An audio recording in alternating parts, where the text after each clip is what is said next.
کے واجبات اس کی ادائیگی اور اس کے ساتھ ساتھ ڈیزیز کوٹے پر ملازمتوں کی فراہمی کے سلسلے میں تقریب کا انعقاد کیا گیا ہے۔ منم ظفر جو ہے اس کے مہمان خصوصی ہیں جو کہ امیر جماعت اسلامی کراچی ہیں، ہمارے ساتھ موجود ہیں۔ منم صاحب فرمائیے گا آج کی تقریب کے حوالے سے کیا کہیں گے آپ؟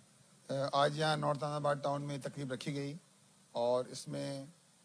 جہاں امپلائیز کو جو ہے وہ ان کے واجب الادا جو ان کی ادائیگیاں تھیں وہ کی گئی ہیں اور یہ تقریباً 5 کروڑ 10 لاکھ روپے ادا کیے گئے ہیں آج امپلائیز کو، اور یہ اس کے ٹوٹل 5 کروڑ 10 لاکھ روپے جو ہے وہ ادا کیے گئے ہیں۔ اس کے ساتھ ساتھ ڈیزیز فیملی کہ جن کے کوئی گھر کا کفیل پہلے یہاں نوکری کرتا تھا، اس کی ڈیتھ ہو گئی، اس کے بعد ان کے بیٹے کو یا بیٹی کو یا گھر کی خاتون کو اہلیہ کو جو ہے نوکری دی جاتی تھی، وہ طویل عرصے سے سلسلہ منقطع تھا۔ الحمدللہ آج یہاں 3 افراد کو جو ہے وہ جاب لیٹر دیے گئے ہیں جابس کے حوالے سے۔ اسی طرح تیسری چیز لیو انکیشمنٹ ہے جو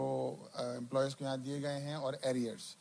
اب یہ ایریئرس کا سلسلہ 2018 کے بعد سے جو انکریمنٹ ہوتا تھا وہ نہیں ملتا تھا امپلائیز کو۔ الحمدللہ 14 مہینے کے ایریئرز ہے، تقریباً 95 لاکھ روپے جو ہے وہ ایریئرز جو ہے کی صورت میں پہلی قسط جو ہے وہ ادا کی گئی ہے 14 مہینے کی جو ہے وہ۔ تو یہ ظاہر بات ایفرٹس ہیں جو الحمدللہ نارتھ احمد آباد ٹاؤن نے کی ہیں۔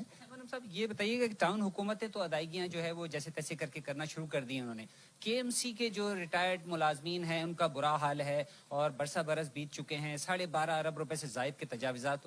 جو ان کے جو واجبات ہیں وہ بتائے جاتے ہیں، اور اس حوالے سے جو ہے وہ ایک نئی چیز بھی یہ سامنے آئی تھی، گزشتہ برس کے نئے کیسز جو ہے وہ لینا بند کر دیے تھے کے ایم سی نے، تو وہ ملازمین جو ریٹائر ہوئے ہیں وہ در بدر ہیں، اس حوالے سے آپ کیا جدوجہد کر رہے ہیں؟ دیکھیں، جہاں ول ہوتی ہے وہاں راستہ نکلتا ہے، اور جہاں ول ہی نہ ہو،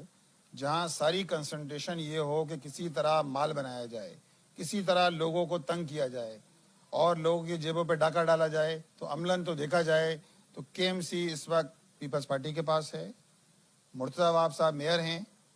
اور اس وقت ان کا تلاش گمشدہ کا بورڈ بھی لگا ہوا ہے۔ لوگ تلاش کر رہے ہیں کہ وہ کہاں ہیں، کراچی میں موجود نہیں ہیں۔ کراچی کے جس طرح کی اس وقت صورتحال ہے، ٹوٹی سڑکیں ہیں، بہتے گٹر ہیں، ان کو کراچی میں ہونا چاہیے تھا، وہ کراچی میں موجود نہیں ہے۔ اسلام آباد میں آئینی ترمیم کے حوالے سے وہ جو بھاگ دوڑ کر رہے ہیں اس کے بھی نتائج سامنے آ ہی جائیں گے۔ بالکل، آج کی جو تقریب ہے اس کے 2 مثبت نتائج سامنے آئے ہیں۔ ایک تو یہ کہ جو نارتھ احمد ٹاؤن کے ریٹائر ملازمین تھے ان کے معاملات حل ہوئے، ڈیزیز کوٹے پہ ملازمتیں ملی، جبکہ جماعت اسلامی کے امیر نے یہ بھی اعلان کر دیا ہے کہ اب وہ باقاعدہ اس مسئلے کے لیے بھی جدوجہد کریں گے کہ کے ایم سی کے جو ہزاروں ریٹائرڈ ملازمین ہیں ان کے واجبات کی ادائیگی کو ممکن بنایا جا سکے۔ جی، دفعہ 144 کے باوجود شہر